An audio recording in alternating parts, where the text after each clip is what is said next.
what we are going to do now is that we are going to set up and enable data cloud for our Salesforce organization. What we need to do is that we need to go to data cloud application and go to then open that setup icon and go to data cloud setup.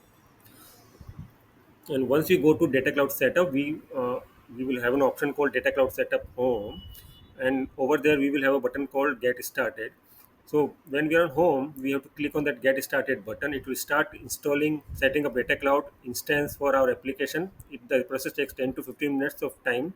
So we will not going to wait for that process to finish. Meanwhile, we'll go and add permission set to the user we want to a data cloud user to have. So we are going to select the user which we want to use data cloud and ensure that the user has data cloud architect permission assigned to the user record. If not, we are come to over here and add as on add assignment and do that, and save the record.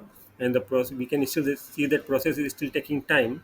So we meanwhile we will see how long it takes time over here. Now we can say, okay, the process is completed. Now there are two tasks: assign user permission and connect another sales organization.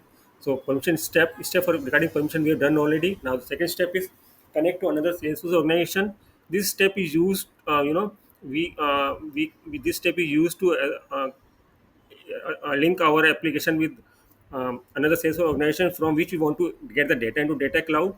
So once we are here, and we can see, I already created two connections with two of organization. But if we want to new, we can click a new button, connect to sales organization option. We will select, and then we'll let's say we'll put an alias over here. I'm putting a test over here. So once I select the test, then I'll click on proceed. So once I do that, it will take to me login.salesforce.com. Over here, you can use your ID password and you click on login and then allow the connection. And once you do that, a new Salesforce connection will be ready for you, just like that. Will be established with the data cloud. So the you can similarly you can create connection with one more than one Salesforce organization from which you want to fetch the data within the Salesforce data cloud and have a customer 360-degree view available. So with that, we have established connection with other Salesforce organization from which we want to get the data and bring it into our data cloud instance and have a complete 360-degree view.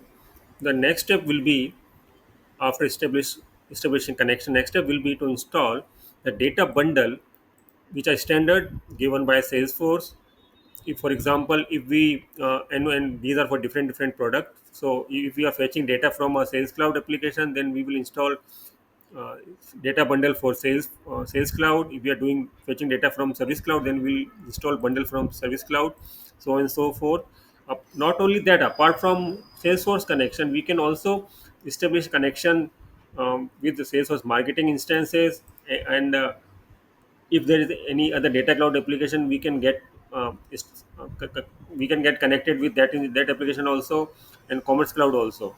So Salesforce does, and also, right, we can also have a integration setup with the external external platforms such as Snowflake or any other website or mobile app also. So we can see that Salesforce gives us multiple options to connect and fetch data from different applications, to have a complete overall view of customer records and customer journey in our enterprise application. We hope you like this video, and please do like, share, and subscribe to the channel to have more such learning videos available for you. Have a nice day. We'll meet again with the new topic to learn.